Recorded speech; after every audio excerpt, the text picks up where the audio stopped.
Are you coming to the tree where they strung up a man, the same murder three? Strange things that happen here, how stranger would it be if we met at midnight in the hanging tree? Welcome to Strange Things, broadcasting from the Raimundo Rios Mayo Library in Arkansas. And welcome to the show. I am your host, Chris James. It's February 11th, 2017. This is season number 2, episode number 6. Tonight we are going to be talking about the Titanic. But before we get started, today's show is brought to you by the guys at the Geek Squad, especially Oscar. As I was putting this show together and I was just about finished, my computer died. The motherboard had fried. Odd, since I had a surge protector. I ran to Best Buy and asked if they could at least save the show. He saved not only the notes for tonight's show, but the book I'm working on called Christmas Horror Show, as well as all my data. So a big thanks to Oscar for tonight's show. The law of the sea. Believe it or not, the law says you can use any flag you wish, as long as you're not engaged in hostile activity. Now, this may sound a whole lot weird to most folks, but that's what it says. At the end of World War I, the Treaty of Versailles said the Germans had behaved badly, and therefore they were not allowed to have a navy. Germany could have as many and as big of merchant ships as they wished, so Germany got busy building huge, heavily plated merchant ships with giant diesel motors. As soon as World War II began, all these merchant ships suddenly sprouted guns and became what was known as merchant raiders. These ships looked just like merchant ships, but they were better armed than some warships. They had 4 15-inch Navy guns, 2 mounted on each side. They had mine-laying capabilities. They could fire torpedoes from either side of the ship. There were anti-aircraft guns mounted all over them. But if you saw one of these ships at sea, you'd never know it. The most famous merchant raider, or as it was formerly known, auxiliary cruiser, was the Atlantis. Captain Bernhard Rogue was its master. This is somewhat unusual because he had German grandparent. This was overlooked by the Nazis because he was such a good sea captain. Each of his officers were required to be fluent in at least 2 languages. Captain Rogue knew the law of the sea, and he used it to his best advantage. The main flagstaff had a large tube mounted up near the top. Inside this tube was a German battle flag. As they approached an enemy vessel, they would be flying an Allied flag right up to the moment of engaging them in battle. As seconds before hostility, a crewman would yank on the lanyard and the flag would change at the top of the staff. This was totally legal. Now, he didn't have to do it this way. There was a war on, but he did it because of the law of the sea. Captain Rogue had some hard set fast rules. He would call the enemy vessel and tell them not to use their radio. If the ship tried calling for help, the Atlantis would fire on the radio tower. As soon as the radio was out of commission, all firing would stop. The Germans would board the ship and seize it for use in the German government. All the prisoners were very well treated.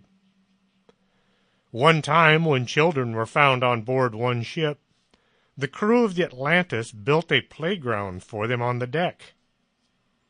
Any injuries received were taken care of with the best of care. The prisoners ate the same food as the crewmen, and they were never locked up. Each prisoner was sworn that they wouldn't try anything as long as they were allowed to move about the ship.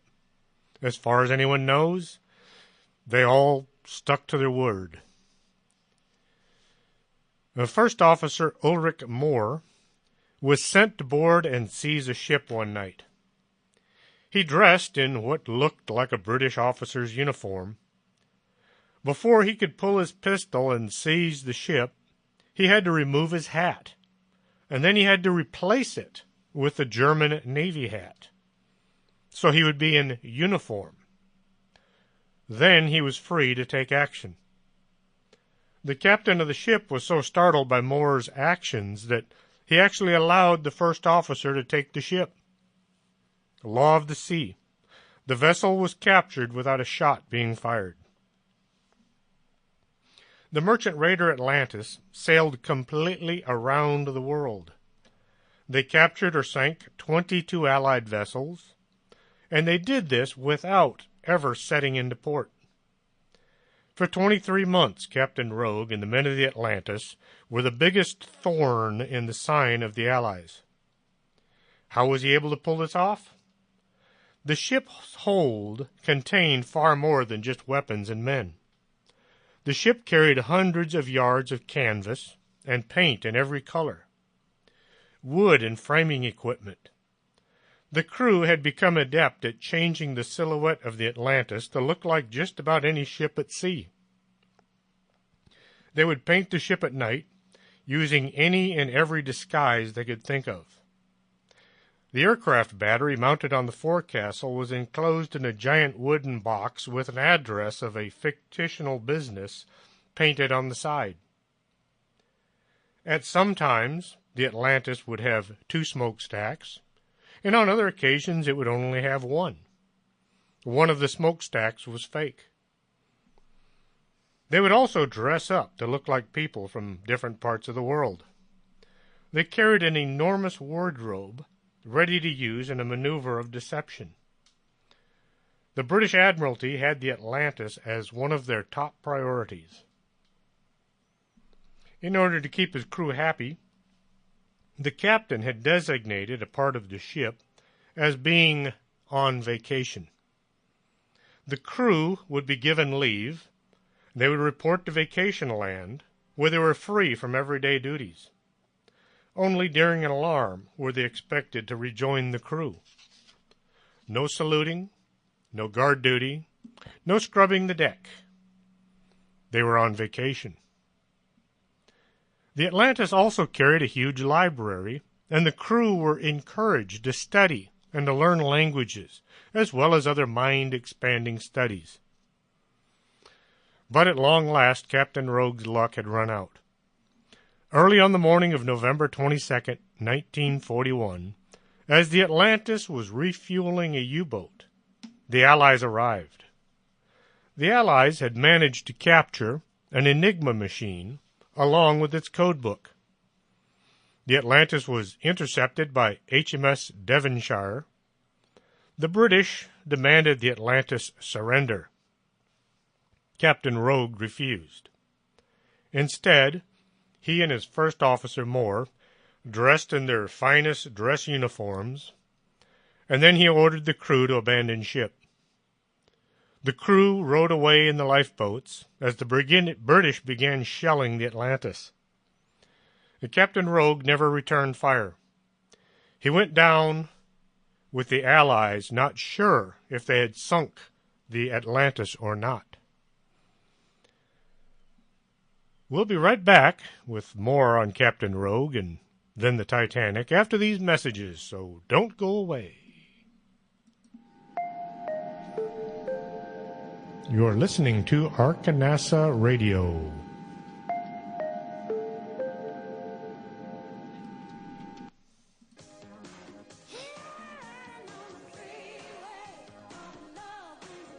Do you have skin? Would you like to take better care of it? Call Lourdes James, independent beauty consultant, and set up an appointment. Call 723-3019.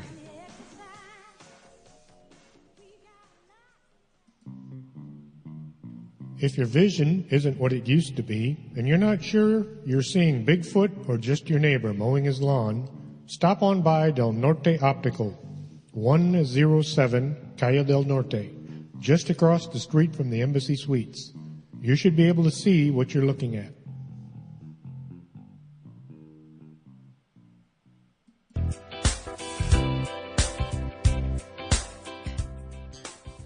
Looking for a great cup of coffee? Swing on by the Organic Man Coffee Truck, 1002 Eaterby Days, Suite number 7. Not a coffee drinker? They have hot chocolate, hot tea, and sometimes muffins and cookies. It's a great place to meet your friends for a conversation or curl up in the corner with a good book. The Organic Man Coffee Truck. Life is too short to drink bad coffee.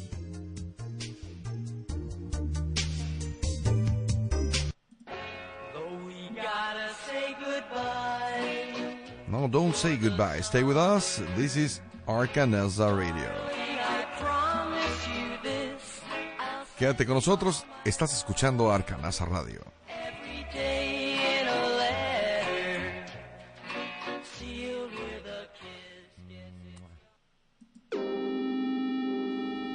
You're listening to Strange Things with Chris James.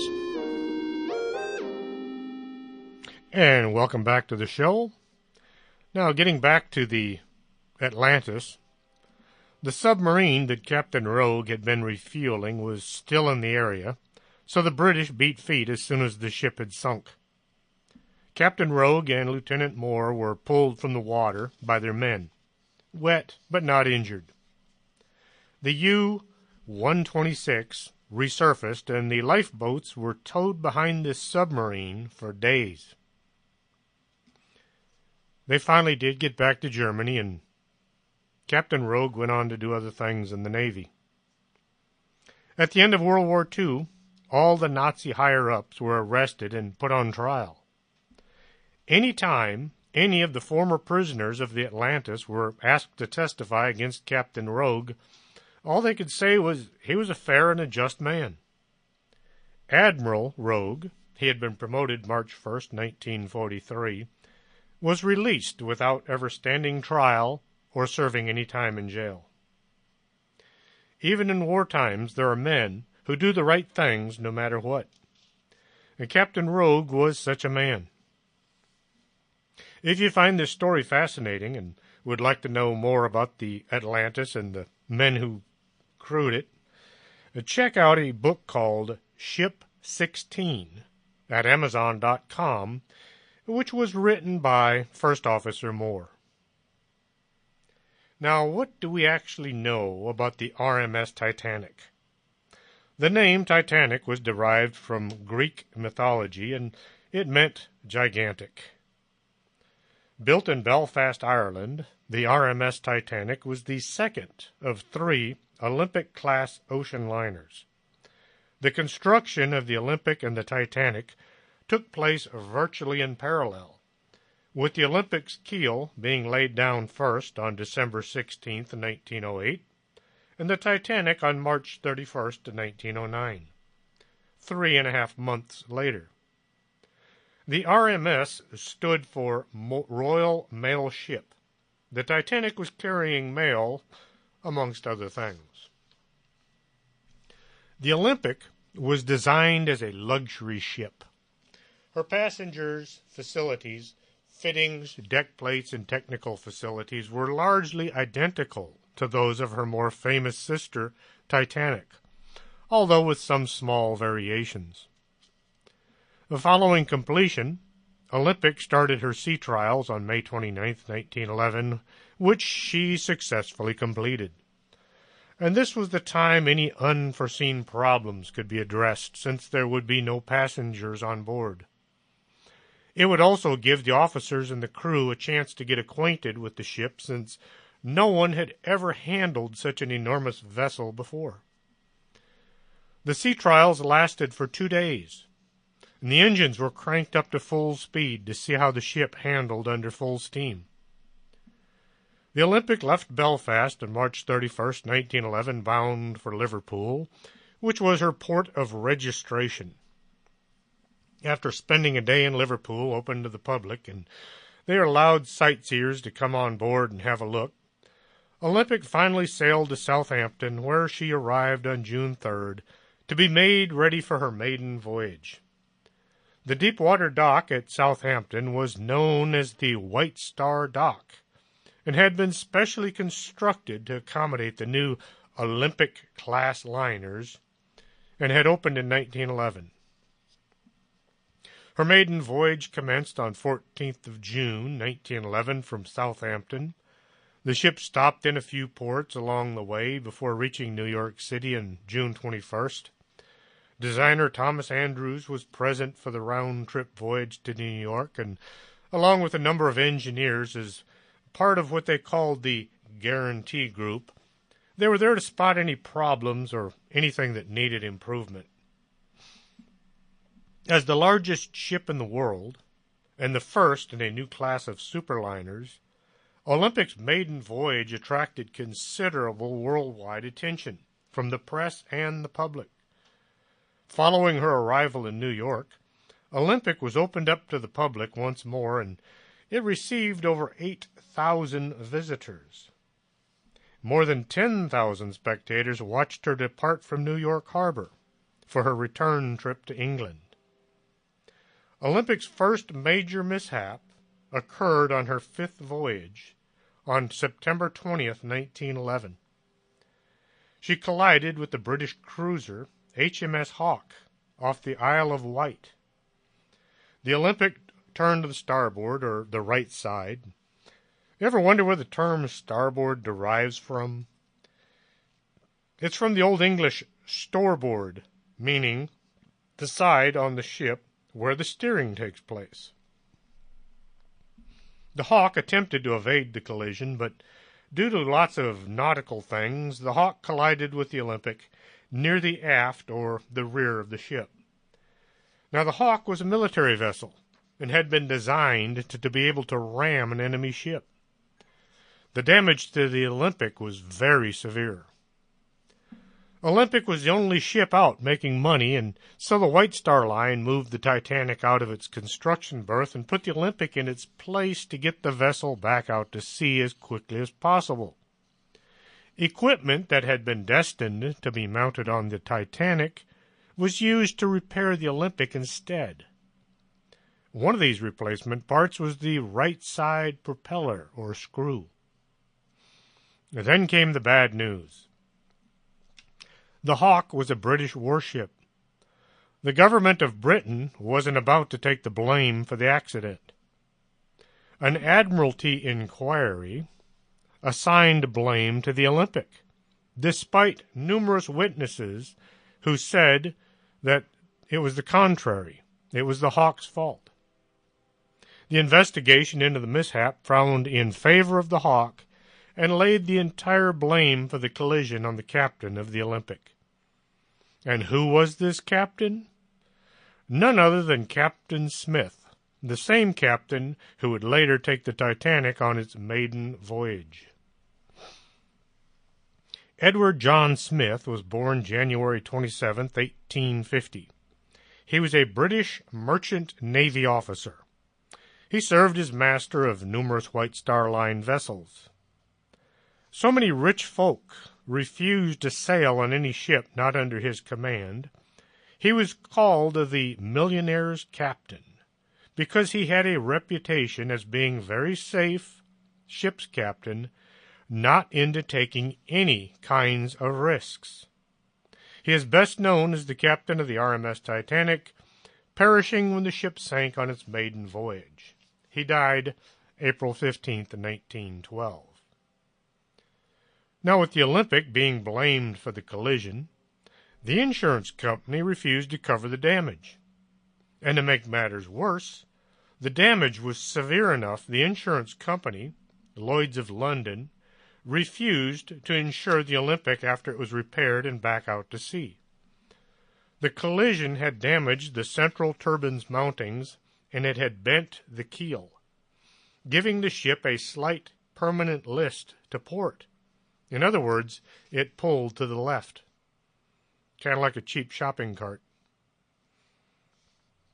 Just a side note, stewardess Violet Jessup was on board the Olympic when it collided with the Hawk, as she will come up later on. Oh, what is the White Star Line going to do? The right and honest thing to do would have been to either refit the Olympic completely or salvage what they could and scrap it. But then, who actually owned the Olympic and the Titanic? None other than J.P. Morgan, the same man who started the Great Depression so he could manipulate the banking system, and the guy who invented the Federal Reserve so he could control all of our money. I'm not saying J.P. Morgan was a crook, but he did a lot of underhanded things in his quest to become a powerful man. Now, if the Olympic was almost unserviceable and it was uninsurable, how could he get rid of this white elephant and not lose any money? Ever wonder where the term white elephant came from?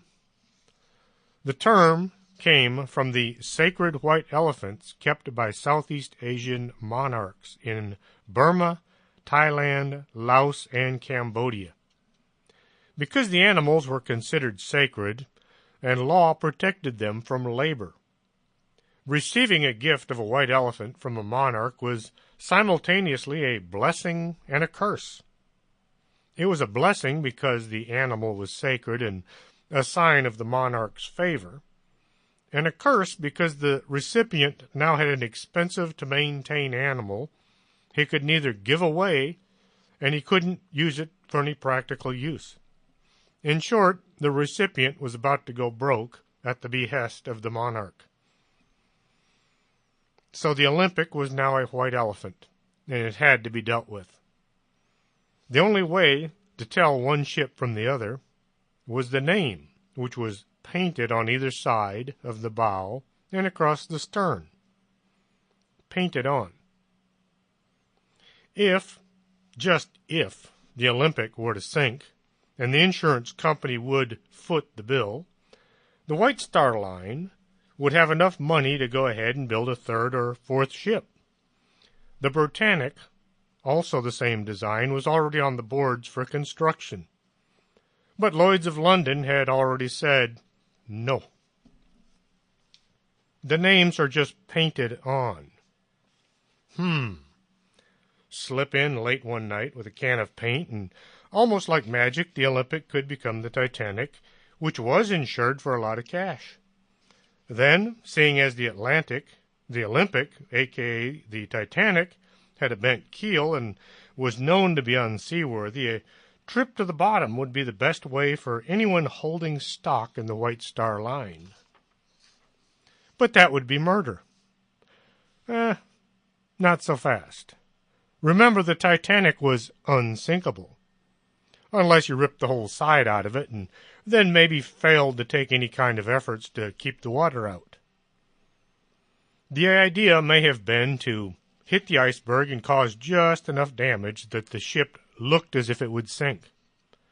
Call for another ship to come to the rescue. You transport the passengers across to the rescue ship, and then you open the sea valves and flood the ship, sending it to the bottom with no one aboard. Then you go by Lloyd's of London and tell them, oh, by the way, I also had thousands of dollars worth of artwork and antiques on board. Who would do such a thing?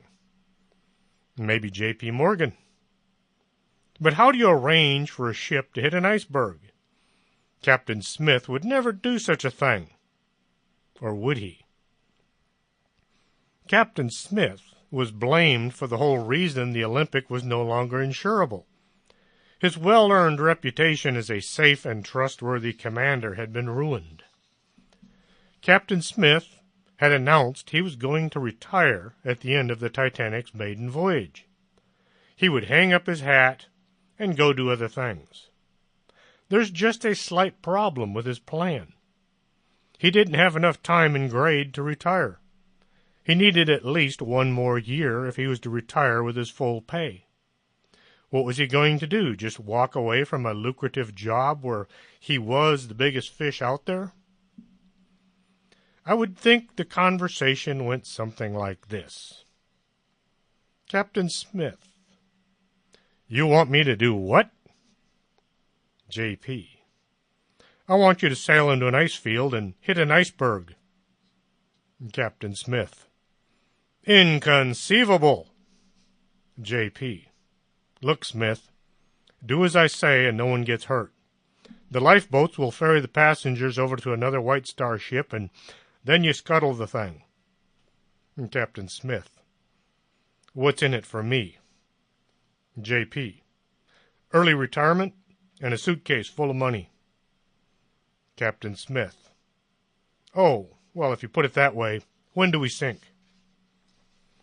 A number of passengers all swore there was a mystery ship sitting just a few miles away, but it turned and sailed away as the Titanic was sinking. Now think of it this way. The Titanic takes all night to sink, and the passengers are all transported to the mystery ship. Everyone's happy except the insurance company. Then the Titanic does the unthinkable, and it goes down in 2.5 hours. The mystery ship turns tail and runs because now there are murders to be answered for. The sea trials for the Titanic lasted just 12 hours, and they never got up to maximum speed. They only sailed at half speed. The officers on board were mostly replaced immediately after the sea trials, so hardly anyone on board was actually acquainted with the ship's handling. As the Titanic was preparing to set sail, a number of deckhands were told to remove a large number of wooden boxes from the hold. All of these boxes belonged to none other than J.P. Morgan. Now, what do you suppose was in all those crates? Maybe all those expensive paintings and antiquities that J.P. Morgan later claimed he'd lost at sea. We'll be back after these commercials, so don't go away. You're listening to Arkanasa Radio.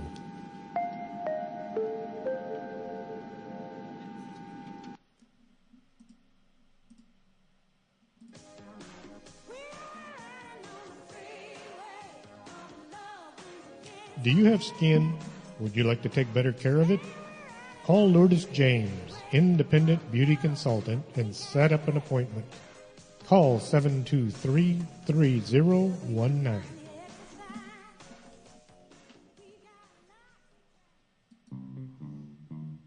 If your vision isn't what it used to be, and you're not sure you're seeing Bigfoot or just your neighbor mowing his lawn, stop on by Del Norte Optical, 107 Calle del Norte, just across the street from the Embassy Suites. You should be able to see what you're looking at.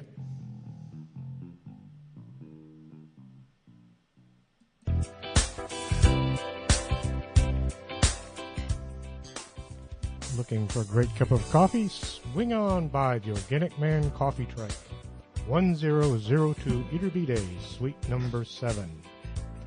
Not a coffee drinker? They have hot chocolate, hot tea, and sometimes muffins and cookies. It's a great place to meet your friends for a conversation or curl up in the corner with a good book. The Organic Man Coffee Truck. Life is too short to drink bad coffee.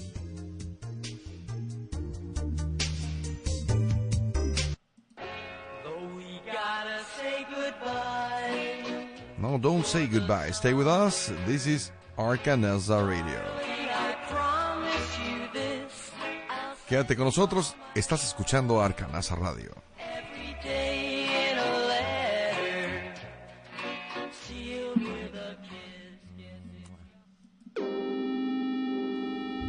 You're listening to Strange Things with Chris James.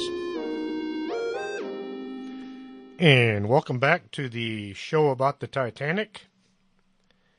Now, just a bit more intrigue on J.P. Morgan's part. The man was scheduled to sail on board the Titanic. In fact, he had his own personal suite with its own deck. But he bailed out at the last minute, claiming to be too sick to travel. So he hopped a ship for France, where he spent the day at a private spa. At the last minute, the ship's officers had been reassigned, and hardly any of them knew the Titanic's crew or were familiar with each other, let alone the giant ship. As the Titanic sailed out of port, it appeared to have a slight list to port as it left Southampton.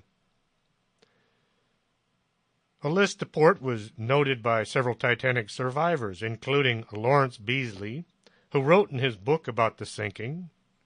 I then called attention of our table to the way the Titanic listed to port, and we watched the skyline through the portholes as we sat at the purser's table in the salon.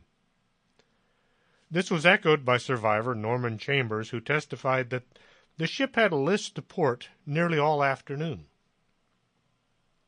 You'll recall the Olympic collision had damaged the central turbines mounting and had bent the keel, giving the ship a slight permanent list to port. I don't know about y'all, but something smells fishy here. The Titanic, or was it the Olympic, sailed out of England on April 10th, 1912. The crew and the passengers were scheduled for lifeboat drills, but the drills were canceled at the last minute. People get all incensed because the lookouts didn't have binoculars. Lookouts seldom had binoculars. Their job was to scan the horizon and alert the bridge should they see something. The officer on the bridge would then pull his binoculars out and look for whatever object the crew had spotted. It was done this way on just about every ship at the time. Part of the reason was binoculars were expensive, and the owners were afraid that the crew would drop them and damage them, especially from up in the crow's nest. Most of the officers had to buy their own glasses. I hear a lot of howling about the lack of lifeboats. Let's put this one straight as well. The Titanic had the required number of lifeboats on board. The lifeboats were not designed nor meant to hold people for more than a few hours at best. Any time a ship had been in an accident, it would take hours and sometimes days before it sank. The idea was the lifeboats would run back and forth, depositing the passengers on board the rescue ship. Ships just didn't plunge beneath the waves. It was unheard of. The watertight compartments would have allowed for plenty of time to evacuate everyone. Now, the divots on the Titanic, those are the things that the lifeboats are lowered on, were designed to handle 3 boats each. The original design had called for 3 times as many lifeboats as they had, but the head honchos at the White Star, and probably J.P. Morgan, said, no, too many lifeboats. After all, each and every lifeboat costs money, and the Titanic is supposed to be unsinkable. The third-class compartments were comparable to second-class compartments on every other ship out there. On most ships at the time, the third-class passengers had to bring their own food. The Titanic had a third-class kitchen and dining room. Third-class passengers had their own stairways that led up to the lifeboat deck.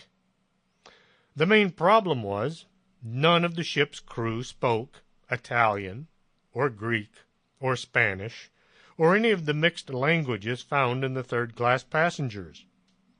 To make matters worse, the signs were all written in English. The stewards ran up and down the companionway telling people to report to the lifeboat deck. The passengers all were confused by the language. Most stayed in the rooms until it was just too late. The crew were unfamiliar with the new style lifeboats they were about to use. These lifeboats were designed to be lowered fully loaded. In the past, a lifeboat would be lowered with just enough people on board to maneuver it around to the ladder, where the passengers would then be loaded aboard. People were not expected to jump from the lifeboat deck into a swinging boat held out over the ocean. Women and children first. That was the accepted way of doing things. But none of the women wanted to step out over the ocean, which was 60 feet below. One of the ship's officers turned to a stewardess, standing nearby, and he told her to jump into the lifeboat so the other women could see it was safe. Violet Jessup was the first one to jump into the lifeboat. And she'll appear again. Sorry about that. She will appear again in our story. The crew were unfamiliar with these new lifeboats, and so they sent them down the side of the ship with hardly anyone in them. One lifeboat only had 13 people on board. This would explain why so many boats had so few passengers. Once in the water, the lifeboats had to get out of the way because the angle of the sinking ship was causing the lifeboats to come down on top of each other. This made reaching the ladder to fill the boats unmanageable. And since the officers and crew didn't know each other all that well, it caused a lot of confusion on the boat deck. The ship has a huge hole in the side. Now, what can be done about that? Every ship at sea at the time had contingency plans learned from past catastrophes. One standard emergency procedure was to lower a large section of canvas over the side and then drag it by rope into the opening. The canvas wouldn't seal the hole, but it would slow the water down, giving the ship more time on the surface. For unknown reasons, Captain Smith failed to order this procedure. The watertight doors had all been closed. The water pouring into the forward compartments was causing the ship's deck to tilt at an unmanageable angle. Why didn't the captain order some of the watertight doors opened? Once again, this was not a radical idea. In the past, ships had used this technique to keep the decks level so they could launch the lifeboats. It almost seemed as if Captain Smith wanted the ship to go under. The California was sitting dead still, only a few miles away. Why didn't they come to the rescue? Back then, the radio operators were employed by the Marconi Company. The operators were busy sending and receiving telegrams for the passengers, and they had little time for small talk between the ships. Everyone used the same channel, so the airwaves were full of messages going back and forth across the ocean. The California had sent one message telling the Titanic there was ice ahead, and then the radio was shut down for the night. This was standard operating procedure back then. The California was a British ship owned by Leyland Line, and the Leyland Line was owned by J.P. Morgan. I am not making this up. The people all wanted to blame the California for not going to the aid of the Titanic, but with the radio off and the ship's crew in bed, there was no way they could have known what was happening. At some point, Captain Smith must have realized the ship was going to sink and all those passengers were going to die. This may have been the cause of his going down with the ship. It was not a tradition to die if your ship sank. It was the captain's job to be the last one off the ship, unless you were on the Costa Concordia. I understand the captain's luggage left the ship before any of the passengers. The Titanic hit the point where the water flowing in outweighed the air inside, and the ship began to plunge to the bottom. And some of the witnesses said the stern came up out of the water, but this may have been just their imagination. It was pitch black, and all the lights on the ship had gone out when the generators went under. Regardless, the ship broke in half, and the stern managed to stay afloat for just a bit. There were a few watertight bulkheads in the stern, but by this time too much damage had been done, and The stern soon followed the Titanic to the bottom. The folks not lucky enough to have gotten into the lifeboats now had a quick choice to make: jump into the ice-cold water, or stay on board the ship as the aft section went under. Now they claim that the undertow will drag you to the bottom, but the Mythbusters have already pretty much busted that idea.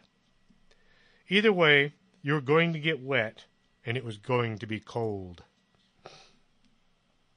Now, hypothermia makes the use of your extremities impossible. All the blood is shunted to the core to maintain warmth, and so your arms and legs soon turn to lead. The life vests the passengers had been issued were poorly designed. They had flotation material in the front and in the back. Once a person was no longer able to use their arms and legs to maintain their attitude in water, the vest would cause the person to flip over and their face would wind up underwater. You have to ask yourself, which is worse, freeze to death or drown? The survivors arrived in New York on board the Carpathia. The death toll had been put at between 1,490 or 1,635 people. The finger-pointing began. Who was to blame for the disaster, or, more importantly, who could they blame? The United States Congress waded in, even though the sinking was outside their jurisdiction. They held the crew of the Titanic in town and demanded answers as to what had happened. When all was said and done, the blame was mostly handed to Captain Lord of the California. No one asked why the owner of the Titanic had canceled the extra lifeboats. No one asked why the normally cautious captain suddenly charged headlong into an ice field. The insurance company had to pay for the Titanic, as well as all those valuable artworks that J.P. Morgan had claimed he had lost. The Olympic suddenly had lost its list to starboard. It continued to sail the Atlantic Ocean. In 1934, Olympic again struck a ship. The approaches to New York were marked by lightships, ships used just about the same as a lighthouse, and the Olympic, like other liners, had been known to pass close to these vessels. On May 15, 1934, the Olympic, inbound in a heavy fog, was homing in on a radio beacon of Nantucket Lightship LV-117. The ship failed to turn in time and sliced through the smaller vessel, which broke apart and sank. 4 of the lightship's crew went down with the vessel, and 7 were rescued, of whom 3 died from their injuries. Thus there were 7 fatalities out of a crew of 11.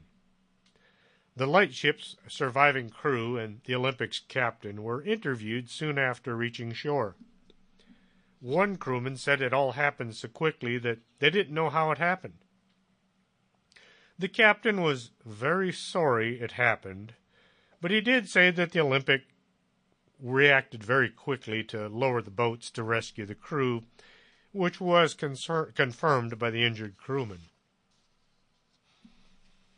Now, the Britannic, the third ship, was launched just before the beginning of the First World War and was laid up in her builders, Harland and Wolff in Belfast, for many months before being put to use as a hospital ship in 1915. There are sources that claim that the ship was to be named the Gigantic, falling in line with the Olympic and the Titanic. The name change was supposed to be an appeasement to whatever superstitions said that the big names were destined for disaster. As a hospital ship, the Britannic was staffed by doctors and nurses. One of the nurses was named Violet Jessup. The Britannic was shaken by an explosion caused by an underwater mine in the Kea Channel off the Greek island of Kea on the morning of November 21st, 1916, and it sank in just 55 minutes, killing 30 people. The crew had opened all the portholes to air out the ship. It's a good thing they didn't have any patients on board at the time. There were 1,065 people on board, and 1,035 survivors were rescued from the water and from lifeboats. Britannic was the largest ship lost in the First World War. The vessel is also currently the largest passenger ship on the seafloor. Violet Constance Jessup, born October 2nd, 1887, near Bahia Blanca, Argentina, was an ocean liner stewardess and nurse who is known for surviving the disastrous sinking of both the RMS Titanic and her sister ship, the HMHS Britannica in 1912 and 1916, respectively. In addition, she had been on board the RMS Olympic, the third sister ship, when it collided with the British warship in 1911. While the Britannic was sinking, Jessup and other passengers were nearly killed by the boat's propellers that were sucking lifeboats under the stern. Jessup had to jump out of the lifeboat, and she received a traumatic head injury, but survived despite this injury. In her memoirs, she described the scene she had witnessed as the Britannic went under. The white pride of the ocean's medical world dipped her head a little, then a little lower, and still lower. All the deck machinery fell into the sea like a child's toys. Then she took a fearful plunge. Her stern reared hundreds of feet into the air, until, with a final roar, she disappeared into the depths. So Violet survived the collision with the Hawk, the sinking of the Titanic, the sinking of the Britannic, and the sinking of a lifeboat. Talk about unsinkable. We will be right back after these important messages, so don't go away. You're listening to Arkanasa Radio.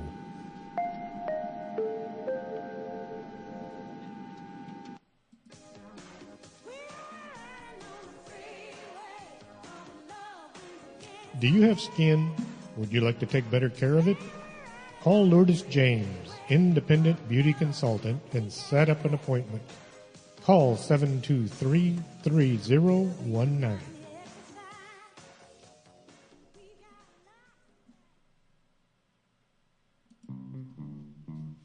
If your vision isn't what it used to be, and you're not sure you're seeing Bigfoot or just your neighbor mowing his lawn, stop on by Del Norte Optical, 107 Calle del Norte, just across the street from the Embassy Suites.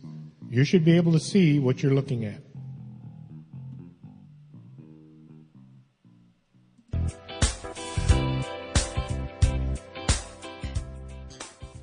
Looking for a great cup of coffee? Swing on by the Organic Man Coffee Truck, 1002 Iturbide, Suite number 7.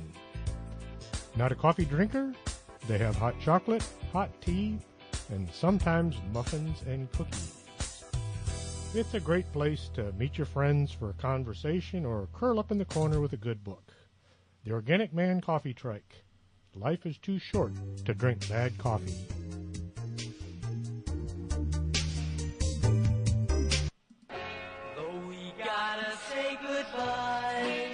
No, don't say goodbye. Stay with us. This is Arkanasa Radio. Quédate con nosotros. Estás escuchando Arkanasa Radio.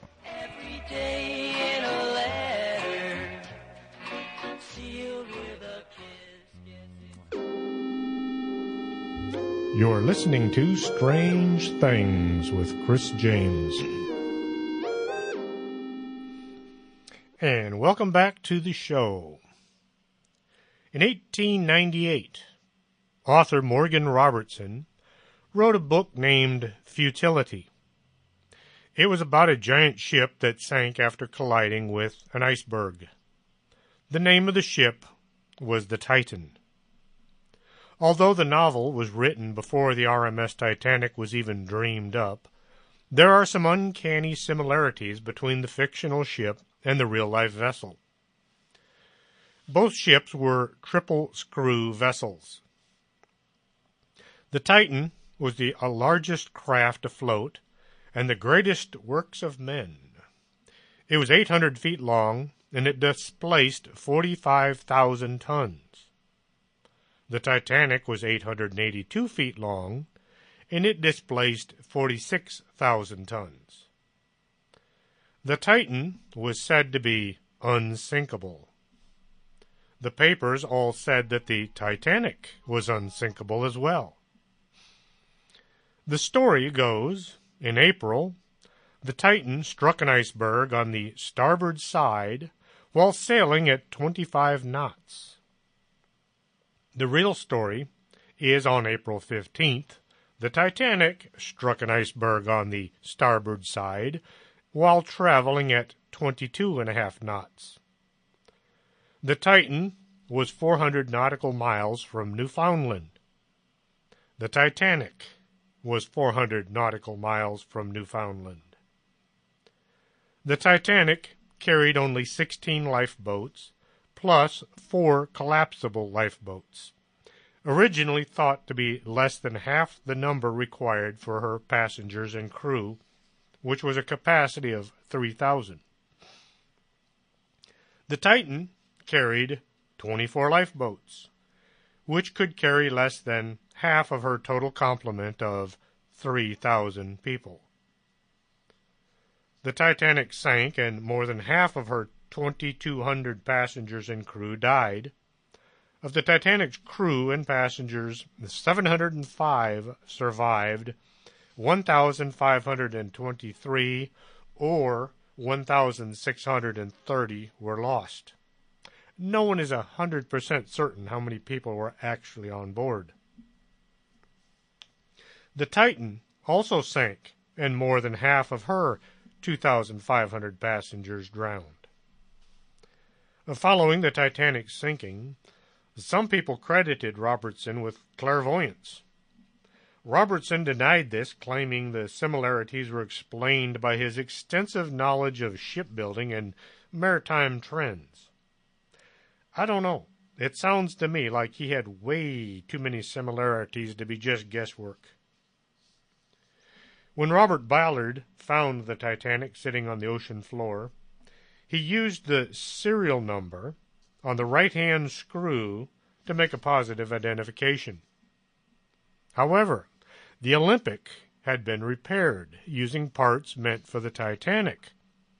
This just adds more evidence to the theory that the Titanic was in fact the Olympic. So if the two ships had been switched, did the Titanic really sink because the iceberg, or was it sacrificed in the name of greed?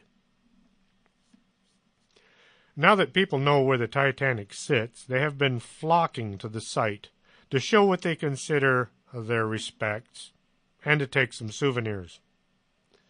Bits and pieces of the Titanic have been removed by treasure hunters.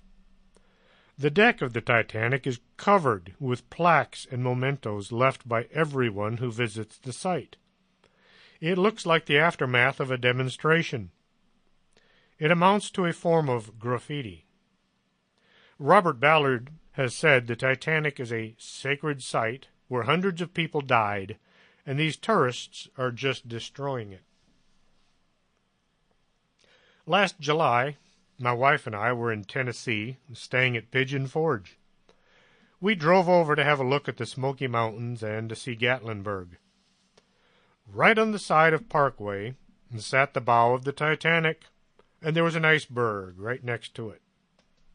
There is a museum in Pigeon Forge, Tennessee, dedicated to the Titanic. I hope to go back and see the museum next July. If you'd like to read more on the Titanic Mystery, check out The Titanic Conspiracy by Robin Gardner from Amazon.com. As the Civil War drew to a close, both sides began returning their prisoners of war. I've heard the horror stories from both sides, and we won't go into that here. Just know it was bad to be a prisoner on either side. The South had released a group of Northern soldiers, and they were being transported north by riverboat. The riverboat captains were being paid by the body, so the more folks you could pack on board, the bigger the paycheck. That, combined with a speed of delivery, made a second or third trip a real moneymaker. The captain of the SS Sultana found that if he blocked off the pressure relief valves on his boiler, he could get up a really good head of steam. It didn't take long for the boiler pressure to reach critical, and the boiler exploded. The passengers were not in good shape to begin with. 1,700 soldiers died when the Sultana exploded, burned, and then sank on the Mississippi River. This was the worst U.S. shipping disaster in history. The M.V. Doña Paz was a Philippine-registered passenger ferry that sank after colliding with an oil tanker, MT Vector, on December 20th, 1987. Doña Paz was traveling from Leyte Island to the Philippines capital of Manila. The vessel was seriously overcrowded, with at least 2,000 passengers who were not listed on the manifest. In addition, it was claimed that the ship carried no radio and that the life vests were all locked up. But the official blame was directed at the MV Vector, which was found to be unseaworthy and operating without a license, a lookout, or a qualified captain. On December 20th, 1987, at 6:30 Philippine Standard Time, the Doña Paz left from Tacloban City, Leyte, for the city of Manila. The vessel was due in Manila at 4 o'clock in the morning.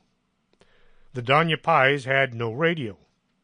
At around 10:30, while most of the passengers slept, the Doña Paz collided with the MT Vector, which was an oil tanker, en route from Bataan to Masbat. The Vector was carrying 280,000 gallons of gasoline and other petroleum products, owned by Caltex Philippines. Upon collision, the Vector's cargo ignited and caused a fire on the ship that spread on to the Doña Paz. Survivors recalled feeling the collision, followed by an explosion, which caused panic on the vessel. One of the passengers, named Poquito Osabel, recounted that the flames spread rapidly throughout the ship and that the sea all around the ship itself was on fire. Another survivor said that the lights on board had gone out minutes after the collision. There were no life vests to be found on the Doña Paz, and that all the crewmen were running around in panic with the other passengers, and that none of the crew gave any orders, nor made any attempt to organize the passengers. It was later discovered that the life jackets were indeed locked up. The survivors were forced to jump off the ship and swim among burning bodies in flaming waters around the ship. The Doña Paz sank within 2 hours of the collision, while the Vector sank within about 4. It took 8 hours before Philippine maritime authorities learned of the accident, and then an additional 8 hours to organize a search and rescue operation. The death toll is estimated at 4,386 people, because not all the bodies were recovered, and the ship was carrying a lot of people not registered as passengers. There were only 24 survivors. It is the deadliest peacetime maritime disaster in history. Now, people are under the impression that the Titanic was one of the worst shipping disasters in history. Not even close. January 1945, the Wilhelm Gustloffing, darn Germans, was transporting German civilians and some soldiers who had become surrounded by Soviet troops in East Prussia. The ship was loaded to the max, trying to take as many people as possible to safety. The Russians really hated the Germans. As the ship was traveling through the Baltic Sea, a submarine fired 3 torpedoes at it. All 3 hit on the starboard side. The William Gustafling went down in just 45 minutes. A total of 9,400 people were killed. This is the largest loss of life in a single shipping disaster. But because it happened in wartime, it was never classified as being anything near as devastating as the Titanic. So, anyone want to go for a cruise? I hope you enjoyed tonight's show. If you'd like to listen to the archives, check out the website, strangethings.podomatic.com.